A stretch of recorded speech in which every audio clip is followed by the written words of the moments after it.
What's up, guys? I know it's been a minute, but welcome to the new year and welcome to another episode of Overrated, Underrated with Resilience Training and your boy, Coach Mike.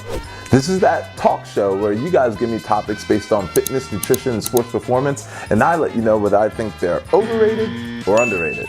Let's get into this week's responses. New Year's resolutions. This is very appropriate for this time of year. When you look at the research done, it shows that most people only stick with their New Year's resolutions for a little more than 3.5 months. This study showed that 8% of people stuck with their resolution through January. 22% of people stuck with their resolution through February. Another 22% of people stuck with their resolution through March. And by the end of April, only 13% of people were still sticking to their New Year's resolution. Well, why is this? To be honest, it's psychology. Just because we take one calendar and throw it in the trash and pin up a new one doesn't mean that we're going to change our daily habits. And if we don't change our habits, then we're not going to change our behaviors. And if we don't change our behaviors, we're not going to change our outcomes. The last thing I want to do is be a Debbie Downer. And if you made resolutions based on fitness or health, I encourage you to stick with them. Matter of fact, I'll give you my 3 best tips to stick to those fitness New Year's resolutions. First tip, set reasonable, objectifiable goals. To have a resolution that says, I want to lose 30 pounds, that's a bit of a lofty goal. Where are you going to start? What does that look like as a time commitment? Do you have the support to attain that goal? All these questions in your mind could paralyze you or slow you down along your journey. Also, you're not going to healthily lose 30 pounds in the first 2 months. So you end up setting yourself up with long periods of time without celebrating any accomplishments. Instead, make a small goal. I want to lose 5 pounds. With that goal, you feel more inspired to start and do something. You can easily track it, and once you accomplish it, you can set another goal. Tip number 2, find support. Whether it's a fitness class, a workout buddy, a personal trainer, even a training app. Find some support that's going to inspire you, make the process a little more fun, and hold you accountable. It doesn't matter who you are. Having someone around that knows your goals and knows how hard you want to reach them is going to raise that level of accountability on you more so than you would have just by yourself. The third tip is celebrate the wins. Those smaller, reasonable goals you set, that's important so you can celebrate. Once you get to that 5-pound mark, celebrate. You get to that next 5, celebrate. You completed the 3 workouts you wanted to complete that week, celebrate. Rewarding yourself after you display good behavior is only going to reinforce that good behavior. And like we talked about earlier, behavior turns into actions and actions turn into results. Now for me personally, I've gone in and out of New Year's resolutions. I was all about them when I was younger and once I learned what they were. And then I turned my back on them, kind of blowing them off saying, what do I need a New Year's resolution for? I'm already doing what I need to do. But I've come back around. Last week I told myself, why be upset at another time to be quiet, to reflect, to do inventory on my life, my relationships, my business, and to set objective goals moving forward. But if you would ask me on a macro level, what do I think about New Year's resolutions? I would say they're overrated. Next up, dieting. This is a very complex answer that needs a lot of nuance. Maybe I'll make an individual video on this topic. When you look at most research, they will show you that dieting in the long term doesn't work. A lot of research studies show that people who lose weight while dieting end up gaining the weight back or even more than when they started dieting.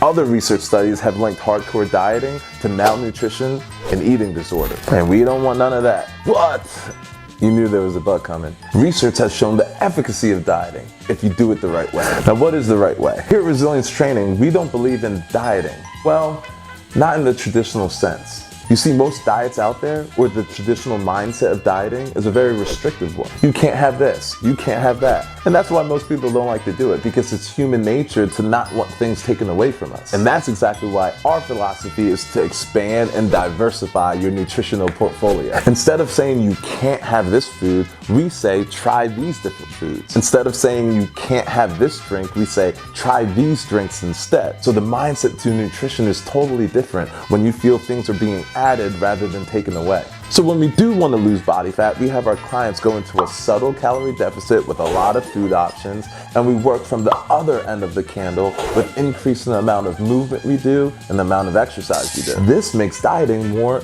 organic, more like a lifestyle switch rather than a hard stop to the way we usually eat. But if you're asking me about dieting in the traditional sense, I would say that dieting is overrated. Response number 3.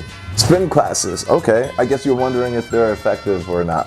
So when you're cycling, you're using mostly your glutes and your quads. Those are two of the largest muscle groups in your lower, well, your whole body. So when you're pumping those muscles, you're burning a lot of calories. You could burn up to 600 calories in an hour on a spin bike. Cycling is great for your cardiovascular health. It's pretty low impact too for people who deal with ankle, knee, or hip issues. And who doesn't like sitting down while you exercise? My only beef as it pertains to spin classes is people have made that the sole focus of their fitness. Why don't we want to do that? Well, spin is a very repetitive movement. Think about all the rotations you do, and that right there can lead to overuse injuries because you're doing the same thing all the time. Also, consider the position you're in when you're on a spin bike. Most people when they're cycling are hunched over, and that wouldn't be so bad, but we are always in that position nowadays, whether we're on our phones, our laptops, watching TV. So when we exercise, that should be the opportunity that we pull our shoulders back and we work those scaps, those low traps, and all those muscles in our posterior chain. Also, it's just not functional. Most of the time in our everyday life, we are 10 toes down. Think about the sports you play, right? We're walking, jogging, running. The spin bike doesn't translate to that. Consider your hip flexors. How often are you in full hip extension when on a spin bike? Mostly never. Think about your hamstrings. Are they working? How often are they in full extension? Not often on a bike. While cycling and spin class would be a good alternative, a good complement to a fitness program, all it is a side to the main dish, which is functional resistance training. So my take on spin class, overrated. Let's read one more response. Creatine, good one. You guys came with some heat in 2024. God!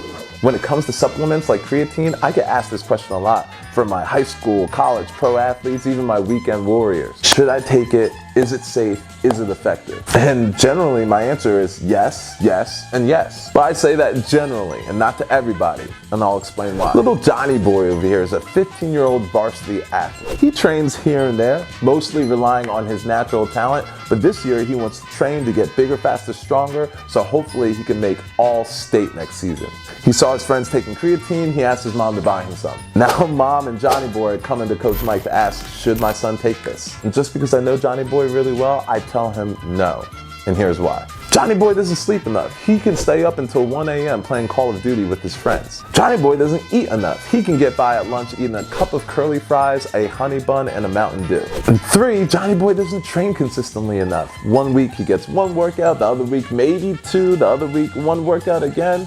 Before we even think about supplements, we need to make sure we're doing those 3 things well. We need to make sure we're eating, we need to make sure we're getting enough sleep, we need to make sure that we're training consistently and we're training hard. Now if Johnny boy or anyone else we're doing those 3 things consistently, I would say go ahead and take the creatine supplement. And a lot of studies do show that it increases your work capacity while you're training, which can lead to more reps, which can lead to more gains, more strength, more muscle, etc. With how popular those supplements are though, and how bad most people's habits are when it comes to sleep, nutrition, and training, I would have to say that creatine is overrated.